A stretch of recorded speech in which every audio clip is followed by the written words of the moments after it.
How to type backward slash or forward slash using on keyboard. Hey everyone, welcome to our channel. Watch the video till the end, and without further ado, let's dive right into the video.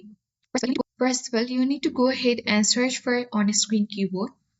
For demo purpose, I'm simply opening on-screen keyboard. You may not need to do so because you have your own keyboards.